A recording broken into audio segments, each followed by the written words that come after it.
বাংলাদেশ হচ্ছে মৌলবাদের একটা উর্বর ভূমি। ৭৫-এর পরে বঙ্গবন্ধুর বাড়িতে বা বঙ্গবন্ধুকে নিয়ে তো অনেক প্রোপাগান্ডা চালানো হয়েছিল যে তার দেশে দুর্ভিক্ষ চলছে, তার মধ্যে তার ছেলেদের বিয়ে হচ্ছে এত ঘটা করে। আপনি জানেন নিশ্চয়ই এই সমস্ত প্রোপাগান্ডা। হ্যাঁ হ্যাঁ, এগুলা তো শোনেন, বাংলাদেশে বাংলাদেশ হচ্ছে মৌলবাদের একটা উর্বর ভূমি।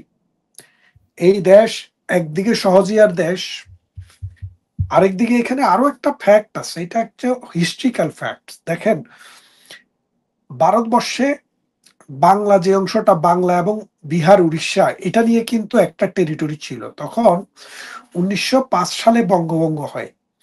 বঙ্গভঙ্গ হওয়ার পরে প্রচুর আন্দোলন হয় যে বাংলাকে দুই ভাগ কেন করা হলো। যখন এই আন্দোলন করা হয় তখন 1911 সালে বঙ্গভঙ্গ রদ করা হয়। 1911 সালে যখন বঙ্গভঙ্গ রদ করা হয় আন্দোলনের ফলে, তখন ব্রিটিশরা খেপে যায়। খেপে যায় কি করলো, এই ভারতবর্ষের রাজধানী দিল্লি থেকে, মানে কলকাতা থেকে 1911 সালে বা 12 সালে এটাকে নিয়ে যায় দিল্লি। কলকাতাতে আর রাজধানী ফিরে আসে নাই।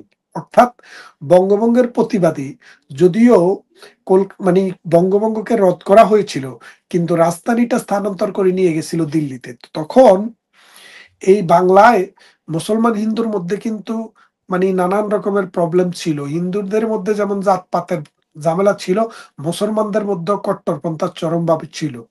এই দুইবিধ কারণে কলকাতা রায়ট হয়েছে, নোয়াখালীতে রায়ট হয়েছে, ঢাকায় রায়ট হয়েছে, মানে পাকিস্তানে রায়ট হয়েছে। তখন এই বাংলার এই অংশটাতে মৌলবাদীর গোষ্ঠীর সমাহার নানানভাবে প্রকট হয়ে ওঠে, যার কারণে শুধু মুসলমান না, মৌলবাদী গোষ্ঠীটাও এখানে কিন্তু খুব শক্তভাবে ছিল।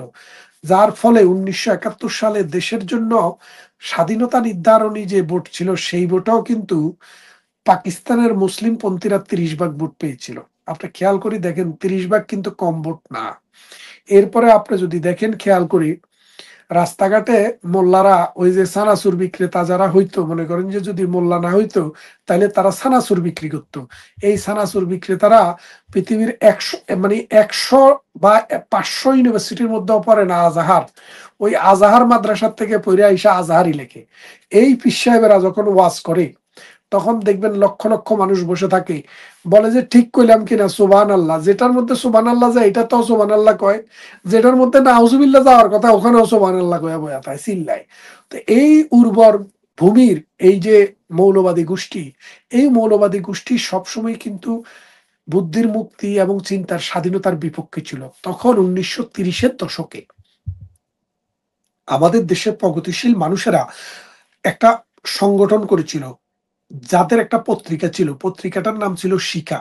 ওই শিখা পত্রিকা নজরুলও সম্পাদনা করতেন। ওটার মধ্যে লেখা থাকতো বুদ্ধির মুক্তি, চিন্তার স্বাধীনতা। এই বুদ্ধির মুক্তি, চিন্তার স্বাধীনতা আন্দোলনের ধারক এবং বাহক যারা ছিলেন, দেশ ভাগ হওয়ার পরে পরবর্তীতে তাদের কনসেপ্টটা আওয়ামী লীগের উপরে ভর করেছে, এবং আওয়ামী লীগ সেই কনসেপ্টটা থেকেই আস্তে আস্তে অসাম্প্রদায়িক চেতনায় সকল মানুষের জন্য একটি অসাম্প্রদায়িক চেতনার দেশ চেয়েছিল, জাতিভিত্তিক, সংস্কৃতি ভিত্তিক এবং আমাদের কালচার ভিত্তিক এই দেশ। সেই দেশটি বঙ্গবন্ধুর নেতৃত্বে স্বাধীন হয়েছে, কিন্তু মোল্লারা চেয়েছিল পাকিস্তানে থাকতে। ওই পাকিস্তানের অবস্থা কিরকম আছে, পাকসার জমিন সাতবাদের খবর তো আপনি জানেনই। সেই জন্য বাংলাদেশে যখন এই প্রগতিশীল মানুষের বিরুদ্ধে আপনি কোনো কথা বলবেন, এটা যদি এক হয় এটা 1 লাখ হয়ে যাবে, কারণ তারা এটার বিরুদ্ধে কথা বলবে। অথচ ঘরে ঘরে আপনি দেখেন, কোনোদিন শুনছেন যে কোনো মৌলানারে নাস্তিকেরা ছুরি মেরা মারছে, গুলি করে মারছে? শুনবেন না। কারণ নাস্তিক বা প্রগতিশীল বা ভাউল এরা কিন্তু হত্যা করে না। কিন্তু যারা মৌলবাদী তারা কিন্তু প্রগতিশীল মানুষকে, অথবা যারা ধর্মে বিশ্বাস করে না তাদেরকে, অথবা ধর্মে বিশ্বাস করলেও যারা প্রগতিশীল তাদেরকে নানানভাবে গুপ্ত হত্যা করে। বঙ্গবন্ধুকে হত্যা করেছে, বঙ্গবন্ধু কিন্তু খাঁটি মুসলমান ছিলেন, কিন্তু পরবর্তীতে পাকিস্তানের লোকেরা কিন্তু বঙ্গবন্ধুকে হত্যা করলো। তো সুতরাং আপনি বুঝতে পারছেন এই প্রপাগান্ডাটা কিন্তু নতুন না। আওয়ামী লীগের বিরুদ্ধে, প্রগতিশীল সমাজের বিরুদ্ধে এটা সবসময় ছিল, ভবিষ্যতেও থাকবে। এবং এটার ভিতর দিয়ে এই দেশ, এই সমাজ আমরা দায়িত্বে রাখবো, আমরা ফিরে আসব। আপনাকে মনে রাখতে হবে যে এইসব মৌলানা মৌলবীদের শিক্ষা দীক্ষার লেভেলে অনেক নিচে। আপনি দেখেন বাংলাদেশে একজন প্রফেসর ছিলেন ডক্টর জিল্লুর রহমান সিদ্দিকী। তিনি কিন্তু অক্সফোর্ড ইউনিভার্সিটি থেকে ইংরেজি সাহিত্যে প্রথম শ্রেণীতে প্রথম হয়েছিলেন বাঙালিদের মধ্যে। জাহাঙ্গীরনগর ইউনিভার্সিটির বিসিও হয়েছিলেন।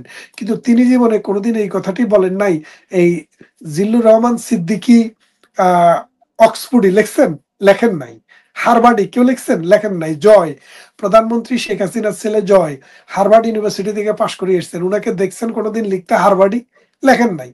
কিন্তু এই মোল্লারা কিন্তু এই কি মদিনা থেকে পাশ করিয়ে এলে মাদানি, মক্কা থেকে পাশ করিয়ে এলে মাক্কি, তারপরে ওই কি বলে যে আজহার থেকে পাশ করিয়ে এলে আজহারি হয়ে যায়। মানে এদের হলো কি জানেন, ওরা হীনমন্যতায় ভোগে। মনে করেন আপনার উচ্চতা যদি 5 ফিট 5 ইঞ্চি হয়, মাইকের উচ্চতা যদি 6 ফিট হয়, তাহলে আপনাকে নিচে গেটিস দিতে হয় না? তো তারা সমাজের চাইতে একটু নিচু মানের, মানে ওদের উচ্চতা সমাজের চাইতে অনেক নিচে, এভারেজ উচ্চতার চাইতে নিচে, যার কারণে তারা নিচে গেটিস দিতে হয়। তো হানজালা, তারপরে মাক্কি, মাদানি, তারপরে কি জানি ওই ওই আজাহারি, এইসব লেখা তারা আত্মতৃপ্তি আত্মপ্রসাদ পায়। এই লোকেরা, এই নিচু মানের লোকেরাই এই প্রপাগান্ডা চালায়। দেখেন এক একটা ওয়াজে গেলে প্রপাগান্ডা শুনতে শুনতে আপনার মন জ্বালাপালা হয়ে যাবে।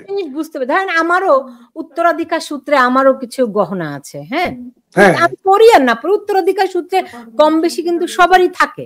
এটা একটা স্মৃতি, এটা একটা ঐতিহ্য, একটা পরিবারের ঐতিহ্য। আপনি কি বলবো, সবচেয়ে বড় উদাহরণ যদি আমরা দেই, সেটা হচ্ছে ধরেন ব্রিটিশ রাজ পরিবারে আমরা দেখি প্রিন্সেস ডায়ানা যে গয়না পরেছেন, আজকে কেইট সেটি সেই গয়না পরছেন, তাই না?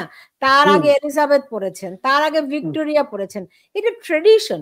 এখন কারো কি অধিকার আছে এই গয়নায় হাত দেওয়ার? না, আপনাকে বলি, এটা তো তার পারিবারিক উত্তরাধিকার। এখন আইনে বাংলাদেশে ওরা যা বলে সেটাই আইন। শুনেন, কর্তার ইচ্ছাই কর্ম, ওরা যা বলে সেটাই আইন। কিন্তু এখন রাষ্ট্র তো আর নাই, সংবিধান তো আর নাই। রাষ্ট্র যদি থাকে, রাষ্ট্রে সরকার থাকতো। এখন তো রাষ্ট্রে আছে সোর স্যাসর। আপনি একটা জিনিস বোঝেন, রাষ্ট্রের একজন উপদেষ্টার বিরুদ্ধে যখন অভিযোগ উঠলো সে তার দর্শন করেছে বিয়ে করার, নুরুল ইসলাম, আমি আইনি ব্যাখ্যাটা জানতে চাচ্ছি যে আইন কি বলে। না, আইন বলে না আপনি কারো ব্যক্তিগত পারিবারিক উত্তরাধিকার, এটা তো চুরি করে কোনো জায়গায় লুকায় রাখে নাই। এটা একটা মানে বোল্ট ভাড়া করে সেখানে রাখা হয়েছে বছরের পর বছর। এটা 2 বছর 5 বছর আগের কথা না, তারও অনেক আগ থেকে এই স্বর্ণের গহনাগুলো ওখানে আছে। তো সেই ক্ষেত্রে আপনি মনে করেন যে তার উত্তরাধিকারী না নিয়ে আপনি যদি এটা খোলেন, আপনার তো সেই অধিকার নাই।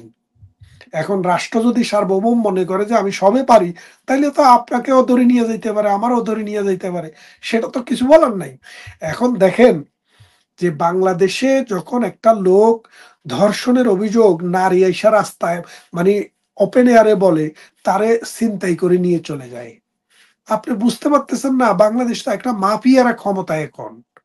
এই ডক্টর ইউনূস, ডক্টর আসিফ, এগুলো তো মাফিয়া। এই যে আসিফ, আসিফ নজরুল, সেও তো একটা লুচ্ছা। সেও তো মনে করেন যে অন্যের বউ নিয়ে নিয়ে, আমার ভাতিজি বউ, এই অপুর বউ, এই যে কি বলে যে হুমায়ুন, আমাদের মেয়ে শিলা আমাদের এলাকায় বিয়ে হয়েছিল, আমার পাশের কি বলে যে সাতিয়ানি গ্রামে, অপু নামক ছেলেটার সাথে, ওর সাথে বিয়ে থাকা অবস্থায় সে এই মহিলার সাথে প্রেম করিয়া পরবর্তীতে আমার ভাতিজা তারে তালাক দেয়। আমাদের ভাতিজা আর কি, কথা বুঝছেন? এই আসিফ নজরুল তো পাটপার, এই লুচ্চা, তার সাথে এখন আইনে আরেক লুচ্চা ঢুকাইছে আলী রিয়াজ। তার বিরুদ্ধে যখন অভিযোগ উঠছে, রাষ্ট্রের দায়িত্বে আছে, দায়িত্ব ছিল তো আগে সেটা ইনভেস্টিগেশন করা। কোনো ইনভেস্টিগেশন না করিয়া সরকার কিভাবে বলে যে এটা ভুয়া? মেয়েটাকে এখন রিস্কে ফেলাই দিছে। আমার ধারণা মেয়েটিকে এখন হেফাজতে নিয়ে গেছে সরকার, নিয়ে আয়নাগরে রাখছে। এই যে আয়নাগর তারা বানিয়েছে, প্রধানমন্ত্রী শেখ হাসিনার আমলে কোনো আয়নাগর ছিল না। এখন আয়নাগর তারা 6 মাস লাগাইয়া বানাইছে, বানাইয়া ওই মেয়েরে এখন আয়নাগরে নিয়ে গেছে। কে জানে কি হচ্ছে, মেয়েটার কপালে কি আছে। এখন আইসিটি এখন মানুষকে ভয় দেখাচ্ছে, মানে ক্যাঙ্গারু কোর্টের যে ট্রায়াল, এই নিয়ে সোশ্যাল মিডিয়ায় কোনো সমালোচনা করা যাবে না, এমনকি এমনও বলা হচ্ছে যে কথিত জুলাই বললে সেটি রাষ্ট্রদ্রোহ হবে। মানে এভাবে ট্রাইব্যুনাল কি মানুষের মুখ বন্ধ করে রাখতে পারবে? আপনাকে একটা গল্প বলি। আমাদের এলাকায় এক ভদ্রলোক একটা কাজের লোক রাখছে। তো বর্ষার মৌসুম আসার আগে আলু চাষ করছিল। হঠাৎ করে বন্যা আইসা আলু ডুবে গেছে। তো মালিক আর তার কাজের লোক ২ জন আলু তুলতে গেছে। তা আলু তুলতে গেছে, আলু তোলে, তুইলা এখন ভদ্রলোকেরে বলে যে কি? বলে যে, "কি তুলবো? আলু তো পচে গেছে।" তো এখন যে মালিক সে দিছে দাম করি চর। তো বলে যে, "চর দিলেন কেন?" কয়, "তুই পচা কইলি কেন?" কয়, "তো পচা কমু না তো কি?"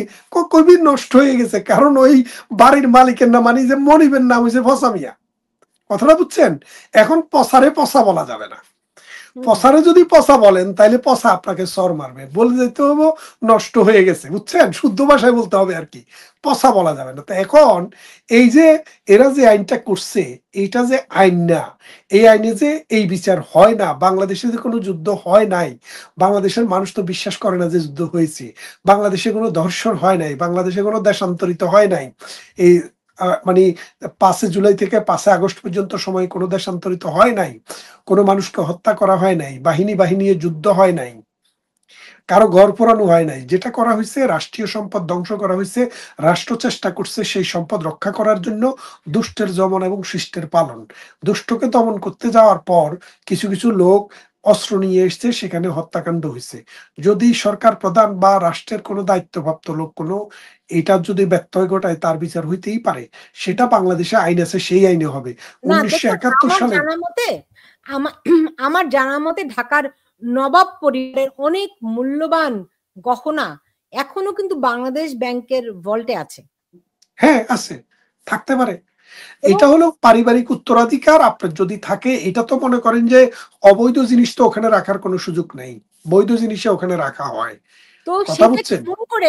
কেমন করে আম সেই নবাব পরিবারের গহনা যদি এখনো বাংলাদেশ ব্যাংকের ভল্টে নিরাপদে থাকে, শেখ হাসিনার আ ভ বা লকারে কিভাবে করে তার হাত দেয়? আইন কি বলে? এবং শেখ আমরা হাসিনা শুনেছিলাম শেখ আমরা হাসিনা শুনেছি এটার ব্যাপারে ব্যবস্থা নেবেন? না মানে এখন দেখেন, আইন তো রাষ্ট্র তৈরি করে। খেয়াল করে দেখেন। রাষ্ট্র যেখানে নাই সেখানে আপনি আইনের কথা বলছেন কেন? আইন দিয়ে কি করবেন আপনি? ডক্টর ইউনূস কি আইন মোতাবেক কোন ক্ষমতায় আছে? ডক্টর ইউনূসকে কে ক্ষমতা বসাইছে? ডক্টর ইউনূসরে বসাইছে হলো ওই ছেঁচড়া, চোর, ছেচর, বদমাইশ, লুচ্চা, লাফাং, চাঁদাবাজেরা। সে তো নিজেই বলছে আমাকে এই ছাত্ররা বসিয়েছে। যারা চুরি করতেছে, যারা বাটপারি করতেছে, সিটিংবাজি করতেছে, মানুষের ঘর ডাকাতি করতেছে, মানুষকে রাস্তায় নিয়ে দর্শন করতেছে, মানুষের বাড়িঘর থেকে মানুষকে তুলে নিয়ে আসতেছে। এদের নিয়োগ করা সরকার। ভাই আপনার ঘরে চোর ঢুকার পরে ডাকাত যদি ডাকাতের দলে ধরে মনে হয় ৪০ জন, আলিবাবাও ৪০ চোর। ৪০ চোর যদি এসে আপনার ঘর ডাকাতি শুরু করে, তখন আপনি কি বলবেন এরা ঘরের মালিক? এরা তো চোর। এদের কোনো অথরিটি নাই। এরা চোর ঢুকছে যার কারণে বাংলাদেশের আইনকে, সমাজকে, রাষ্ট্রকে ধর্ষণ করছে। এবং এর বিচার যখন রাষ্ট্র সমাজ আবার যখন কন্ট্রোলটা ব্যাক করবে তখন তাদের বিচার হবে।